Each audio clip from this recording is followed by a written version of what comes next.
waxaa weeye axmed wuxuu noo dhex fadhiistay caasimaddii qaranka soomaaliyeed ayuu noo dhex fadhiistay oo caawa meesha obrethonka iyo hawsha ay ka socoto waxaa weeyaan way iska bedeshay axmed meeshiisii way iska bedeshay waxay ka socotaa caasimaddii qaranka iyo madaxtooyadii soomaaliyeed iyo dawladdii soomaaliyeed bay ka socotaa hawshii aan hadda ay u wareegtay arrinkii aan axmed aan isku hayay iyo dhammaanba mansabka halkaan lagu fadhiyo intii noo soo diyaarisay fadhigan quruxda badan oo dadkan maantayta shucuurtoodu ay aad iyo aad ay u adag tahay soo fariisiiyey meeshaan quruxda badan baan u mahad celinayaa alla ka sokow intaa ka sokow 4 qodob baan ka hadlayaa waxaan isku dayayaa adinkoo maanta oo dhan fadhiyey oo xaalkiina meesha uu marahaya iyo caradiinu meesha ay marayso aan ogsoonahay adinka iyo inta aad matalaysaan oo gobolkan magaalo madaxdiisa ah caasimadda labaad ee Jubbaland iyo dhammaanba reer Gado meel allaaliya meesha ay joogaanba sidoo kaleeto reer Jubbaland iyo intii ka xun waxa maanta dhacaysa oo Soomaali ah oo dhan ayagana waxaan leeyahay mahad Allah idinka gaarsiiyo walwalka iyo walaaca aad ka qabtaan arinta maanta aan u fadhino intaas haddaan ka gudbo waxaan idin leeyahay 4 qodob oo yar ah baan ka hadlahayaa yar markaan leeyahayna weyninkooda iyo culeyskooda ay leeyihiin marka ugu horeysa Gado waa 8 degmo weey 8 degmo degmadii ka mid ahayd oo 8aad waad ogeydeen degmadaas ayada ah inta dib ay soo martay degmadaas ayada ana waxaan ku ognahay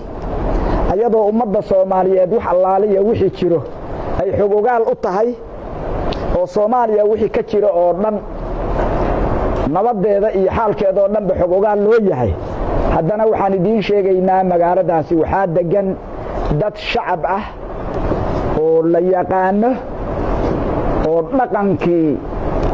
weynaa oo ilaa Talyaanigii iyo ilaa Ingiriisigii soo taxnaa ragii ugu waaweynaa oo qiimaha u lahaa oo nabadoonnada ahay oo reer Sade yaa meeshaas ayada ah yaa saldhigoodu yaa u ahaa waa markaan cidda ninkii masalahayay aan ka hadlo marka ugu horeysa ninka dhintay wuxuu ahaa nin ina nabadoon ah oo ina Sheekh Maxamuud ah ayuu ahaa asaguna ina Sheekh Cabdullaahi ayuu ahaa asaguna wuxuu ahaa nin culimo ah oo la yaqaano oo culimadnimadiisa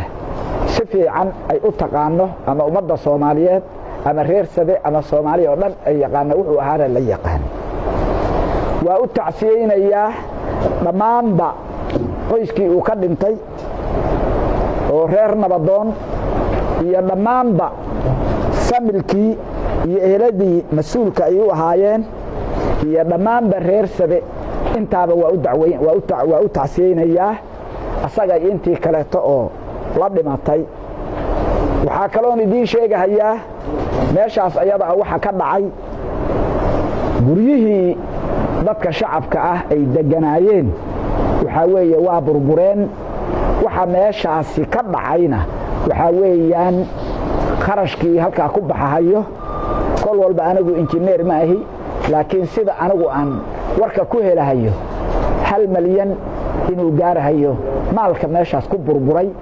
oo dadkii reer ceel cadde ama baqaar ha ahaato ama guryaha ahaato ama dukaamadii ha ahaadoon ama guryihii lagu noolaa ha ahaadeen arintaas ayada ah wataas xaalkeedu halkaas ayuu marhayaa dawladda Soomaaliyeed waxay tahay qaranka oo dhan bay mas'uul ka tahay goboladeeda iyo degmooyinkeedana inay xog ogaal u tahay yaa loo baahan yahay xaaladka Soomaaliya ka jirana ay la socdaan in meel shacab ah oo ummadii Soomaaliyeed khaasatan Jubbaland caasimadeedii labaad degmadii 8aad in intaas oo dhib ah oo isdaba joog ah ay ku dhacdo oo dawladda arintaas ayada ah xalisa oo ka hadasha dadka shacabka ah oo meesha degan xaalkiisa sidii loo badbaadin lahaa ka hadasho weli lama arag oo Jubbaland qaranka Soomaaliyeed oo kaleetana wax ka hadlana lama arag waxaan horta u sheegayaa reer Jubbaland iyo wixii reer Jubbaland markii dhammaan la yiraahdo dhibka way ka wada qayb galaan iyo dhammaan bajaaliyadii reer Gado waxaan idin sheegayaa dadkaas ayada ah oo dhibkaas gaaray haloo gurmado oo dadkii hooyaadkoodii halkaas ku waayay iyo maalkoodiiba ku waayay in wax la taro intaas halkaas aan uga baxayaa waxaan u soo noqonayaa saddexda qodob oo kale Jubbaland meesha la yiraahdo oo annagu annahay caasimadeedii labaadna ay halkaan tahay hal kelmad baan ka dhahayaa ayada halka kelmad oo aan ka leeyahay waxa weeye Jubbaland taariikhdeeda min bilow iyo min dhamaad horay baan uga hadalnaa maalin walbana wax lagu celiyo waxa weeyaan waa laga fiican yahay walow wax lagu celceliyay hadaad aragto ay tahay wax jira ay tahay Jubbaland caasimadeeda horta marka ugu horeeyo waa dad Soomaaliyeed baa degan dadkaas wuxuu yahayna horay baan uga hadlo dad walaal ah oo hal mid ah dhaqankooda iyo noloshooduba ay tahay yaan horay uga hadlo horta meeshaas ayada ninkii qabiil hadda ka hadlayo arintaas ayada waa ka haystaa intaas haddaan ka gudbo waxaan idin sheegayaa magaalada la yiraahdo Kismaayo oo caasimadii ku meel gaarka ahayd ah maamulka ka dhisan wax Jubbaland ah oo caawa aqoonsan oo doorasho uu doortayna ku aqoonsan waqti uu leeyahay oo sharciyad uu ku fadhiyana ku aqoonsan ma jirto horay baan uga hadlay inta markii laga reebana haatan wixii u dambeeyay oo sharci darrada ahaana waa tii horay looga hadlay inta markii laga gudbo waxaan leeyahay Jubbaland cid wax u kordhin kartaa iyo cid wax ugu dari kartaa maamulkeeda u sareeya ma jirto sababtoo ah dadka wax loogu daraayay waa dadka dadkoodii ay doorteen oo sharciyad iyo sanduuq oo international community ay korjooga ka ahayd oo dawladdu ay korjooga ka tahay oo ummadaasi sanduuq ay dhigatay weeye wixii hadii la yiraahdo wax baa loogu daraya ama loogu daraya la yiraahdo laga hadlahaye niman wax doortayba ayna jirin oo asagu tunka saartay dadkii uu lahaa wixii uu lahaa arintaas ayada ah waxa weeyaan cid ka hadli karta oo dhihi karta wax loogu daray wax baan ugu daray ma jirto arintaas ayada intaas haddaan ka gudbo magaalada Kismaayo dadka nool oo degan oo Soomaalida ah caawayta waxay ku jiraan xabsi korka ka furan bay ku jiraan sababtoo ah qof qadiyadiisa iyo waxa ummadiisa iyo shacabkiisa uu qabo ka hadli kara oo nool ma jiro taas ayada ana waxaan idin sheegayaa wixii meeshaasi ku leeday oo maal iyo naf ahaana horay baan uga hadlo kama hadlahayo waxaan uga hadlaynin dadkii badda lagu riday oo adogsoontihiin oo dadkii shacabka ahaayo dadkaas ayada ah yaani uu ka dhashay la raadiyay oo markii la raadiyay ay cadaatay in meeshii uu ku jiray markii la tuumay meeshii loo dhaqaajiyay ciidamada xiray waqti duhur ah bayna ahayd waqti duhur ah ayay ahayd arinta ayada ahna ciidankii markii arintaas ayada ah uu tagay meesha ayada ah waa laga soo gadoomay markii laga soo gadoomo ciidanka la arkayna dadkii oo dhan baa soo gadoomay warmeydka hal xabaala la yiri waa suuroobi weyd markay suuroobi weyday kuwii mas'uulka ka ahaa oo sheeganayay dadkan sheeganayay hal nin ah oo arintaas ayada ka hadli karay ma jiro cid kasta oo Soomaali ah oo meeshaas joogta oo mas'uuliin sheeganaysa dad baan wakiil ka nahayna waxay ka qaban kareen ma ayna jirin waxaan ka hadlayana waa example weeye dadka waxa gaaray wax laga hadli karaya ma inta markii aan ka gudbo waxaan idin sheegayaa dadka dhaqanka ah oo qabaa'ilaadka madaxda u ah oo dhaqanka ah oo la yaqaano oo meeshaas ku leeday oo jareer iyo talaac ku leedayna ayadana ummadda Soomaaliyeed oo Jubbaland waa ogtahay adduunkana waa ogsoon yahay wax la socdo weey bimathala waxyaalaha aan aad aan uga naxo waxa kamid ah ayadoo caawa sadaad ogsoontiin waxa laalayo waxa dhibka oo meesha ku gaaray ee Soomaaliyeed dhan gaal jecel nimanka la yiraahdo ninkii suldaanka ayo dhaqanka u ahaa qasarkii baa la dilay ayadoo fagaaro cad ay tahay baa la dilay shabaab baa dilay baa la yiri waana la ogsoon waa la duubay nin kaleetaa la duuba ninkii kaleeta markii la duubayna kaba dambayneen 2 bilood kaba dambayneen asagana waa la dilay shabaab baa la dilay kursigii lagu dilay baana lagu dilay waxaan idin sheegahayaa maal iyo naf xagga iska dhige dadkii dhaqanka ahaa oo Soomaaliyeed waa tusaale waxa weeyaan meeshaasi waxa weeyaan waa ku looday dhaqankii birmagayada ahaa hadii ay saa tahay dadkii kaleeto shacabka ahaa iyo wixii kaleeto oo yaalayna maxay yihiin weeye ku dheeraan mahayo taasi halkaasaan uga baxayaa waa Jubbaland meesheeda weey waxaan Jubbaland caawa anagu aanu isku haynayna wax kaleeto ma ahayna waxa weeye maamul aan dhisanayna ma aynan ahayn wax caawayta aan isku xirannahay oo 13 sano ummaddu ay og tahay inaan kala baxnay oo aan kala dhaqaaqnayna way ahay inta waxaan uga baxayaa Jubbaland iyo xaalkeeda oo Jubbaland dadkeedu caawayta anagu naga sugahayaa xornimo iyo inay yaanu maaragtay ku hadlaan yaanu cod ay xor u yihiin ummadda Soomaaliyeed iyo waxay ka sugayaan reer Jubbaland bay ka sugayaan Jubbaland xorta ah inta haddaan ka gudbo waxaan u soo noqonayaa dawladii federaalka ahayd baan aadahayaa dawladda federaalka ah waa hooyadii ummadda Soomaaliyeed calankuna waxa weeyaan waa calankii hoos harsanahayay oo ummadda yaanu maaragtay ay ku ururayso hoosteeda madaxweynuhuna waa madaxweynihii ummadda Soomaaliyeed ilaalinayay gogol baan u fidinay oo halkaan yaan uga fidinay gogoshii ayada ahayd oo aan u fidinayna saan u sugaynay oo inu u sugaynay waxaanu maqashiisanahay oo xaqiiqo ah in caawayta ninka Jubbaland meesheeda jooga oo caawa aan ku tilmaamaynin inuu anaga yaanu maaragtay wax Jubbaland nimadaas mooyaane wax kale oo isugu imaano oo mas'uuliyada ayna jirin inuu markaa adinku adgogosha ad fidinaysaan madaxweynuhuna imaatinkiisa aad u diyaar garoobaysaan inuu hadalkiisu ahaa gedo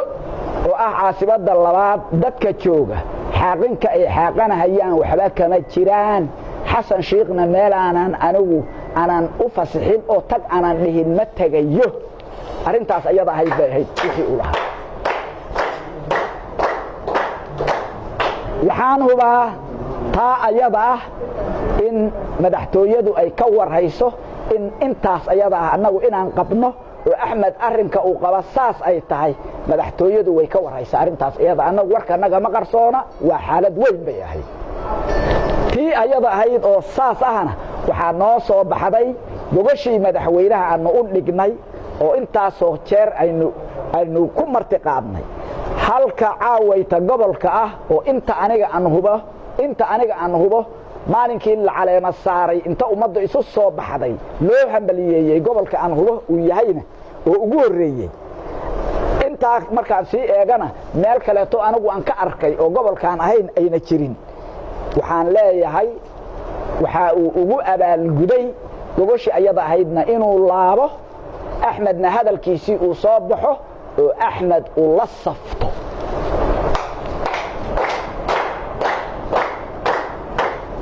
intaas haddaan ka gudbo waxaan idin sheegayaa maanta muxuu ku sugan yahay gobolka Gedo wuxuu ku sugan yahay awal Axmed baan saynay meeshii uu noo fadhiyayna kismaayay ahayd oo ummadda Soomaaliyeed anaga kaliya ma ahaan reer Jubbaland oo dhan ay isku hayeen waxa weeye Axmed wuxuu noo dhex fadhiistay caasimadii qaranka Soomaaliyeed ayuu noo dhex fadhiistay oo caawa meesha operationka iyo hawsha ay ka socoto waxa weeyaan way iska bedeshay Axmed meeshiisi way iska bedeshay waxay ka socotaa caasimadii qaranka iyo madaxtooyadii Soomaaliyeed iyo dawladii Soomaaliyeed bay ka socotaa hawshii aan hadda ay u wareegtay arinkii aan Axmed aan isku haynay madaxweynihii noo garqaadi lahaa oo aabaha ahaa oo dadka aabaha u ahaa oo caawayta ninka madaxweynaha cadaalad baa laga rabaayo ummadda inuu garqaada laga rabaayo waxay keentay in ciidamadii amniga oo saddexdii ciidan taliyayaalkoodii inay loo fadhiistay operation loo fadhiistay waxaan idin sheegayaa qaabka degmooyinkiina aad ka hadlayseen yaan rabaa inaan idin sharxo saddexdii taliya ciidan waxay u fadhiisteen meesha la yiraahdo operation bay u fadhiisteen waxaana la amrahayay degmooyinka la amrahayay ciidankii guutadii haddii la ku soo ogol yahay gado joogtay iyo ururadeedii yaa la amrahayayo meesha la yiraahdo baar dheero hadda u dambeysay waxaa ku jiray taliyayaashii ciidanka yaa ku jiray markaan saa leeyahayna waa taliska booliiska waa militariga oo qaybtiisa dhulka ah waa nabad sugidda intaas ayada ahde waxaad garanaysaan dadiday inaan qoorta la qaban karin oo saa yeel aan la dhihi karin madaxweynaha Soomaaliyeed waxaan u sheegayaa waa xogogaal ummadda Soomaaliyeed oo reer Jubbaland inay xabsi xiran oo korka ka furan inay ku jirto ummadda Soomaaliyeed oo dhanna waa xogogaal maxaa u dambeeyay saacada hadda ah waxaad ogsoontihiin ardaydii hadda jaamacadaha yaanu maaragtay ku galay imtixaankii wasaaradda waxbarashada ku galay oo jaamiciinta ahayd oo Soomaaliya oo dhan ka dhacday waxaa loo diray oo wasaaradda waxbarashada ay ugu dirtay course bay waxay ugu dirtay seminar ah ee Kismaayo ugu dirtay ragii reer gado markay tageen oo la soo dhaweyn lahaay oo martida ahaay oo tagay hadii la ku soo ogol yahay caasimadoodii labaad waxa weeyaan 4 wiil oo ragii odayaalka u ahaa markiiba daqiiqadiiba waa la qabtay nabad sugidda qabatay dokumentoodii iyo sharcigoodii waxooda dhan bay tuseen war waxaan nahay bay yiraahdeen arka kacba la yiri arintaas ayada ana waxay noqotay in meeshii lagu xiray caawa meel ay noqotay in lagu baryootamo war nin baa neef qabayuusan meesha nooga baqtinini ninka meesha nooga saara intanada kale tar aan xirnaan taas ayada ana waxaad arkaysaan xaalka Jubbaland magaalo madaxdeeda Kismaayo waxa dadkeedu uu ku sugan yahay ilmihii wasaaradda waxbarashada ka socday oo dawladda ka socotay halkaas aad arkaysaan ayadana intaas haddaan ka gudbo waxaan leeyahay oo maanta halkaan aan leeyahay waxa ku dhacay Jubbaland oo dhan dadkeedii dhaqanka ahaa iyo dhammaanba mas'uuliyiinteedii oo dhan waxa ku dhacay khaasatan caasimadda labaad oo hadda aan joogno waxaa la gaarsiiyay in la nacsiiyo dawladdii Soomaaliyeed oo qaranka ahayd oo meeshaad ogeyd aan ka soo qaadno waxayna taagan tahay caawa kalsoonideedii zero bay taagan tahay ever bay taagan tahay taas ayada ahna waxay keenaysaa haddii ummadda wax u cadaalad fala la waayo qarankaani waa la wada leeyahay inuu afkanaga kari karahayo haddii ummadda wax cadaalad falo loo waayay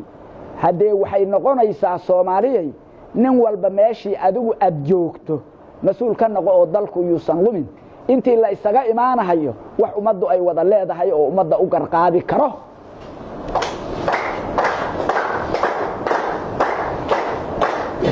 ma dheeraynayaan idin iriye maanta waxaan idin leeyahay oo afcad reersada ugu sheegahaya iyo dhammaanba ummadii Soomaaliyeed oo Jubbaland ahayd oo xorta ah iyo wax allaale iyo wixii ummadani ka naxayayba maanta afkayga waxaad ka maqlaysaan oo rasmi ah dawladda Soomaaliyeed waxa ay ku qabatay dadkan reer Jubbaland waxa ay ku qabatay dadkan reer Gado waxa weeyaan dawladdii Soomaaliyeed oo anagu aan dhisanay waxa weeyaa waa ka fiirsanayna runtii si fiican baan uga fiirsanay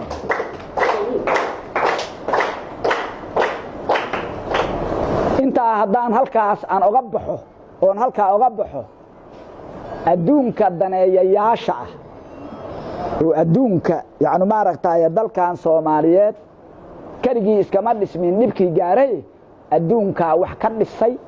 aad baan uga mahad celinayaa arintaas ayada ah wixii Soomaalinimo dalkii Soomaaliyeed inuu dawladnimadiisii ay istaagto wixii ka qayb galay waa u mahad celinayaa intaas ka sokow waxaan leeyahay daneeyayaasha Soomaaliyeed iyo iigad oo daris aan nahay oo Afrikaan aan nahay oo daris aan nahay intaba waxaan u sheegayaa in maantayto ummadii Soomaaliyeed ee reer Jubbaland inay khatar inay ku jirto laguna soo duulay oo maamulka anagu aan lahayn caawayto xoog inta lagu qabsaday qorta la yiri waxaad raacaysaan Axmed ninkuu soo diray waxaan idin sheegayaa Axmed wax uu soo magacaabay kaba soconayo gobolkan ayadana intaasaan idin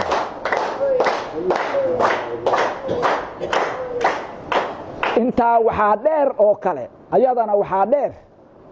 amniga gobolkani wuxuu ahaa Soomaaliya meesha ugu horeysa ayay ahayd waan ka hadalnay waxaanu kala hadalnay qaranka Soomaaliyeed baan kala hadalnay waxaan kana hadalnay nimanka la yiraahdo Amison yaan kala admis yaanu kala hadalnay oo niri maanta hadii waxa ka socda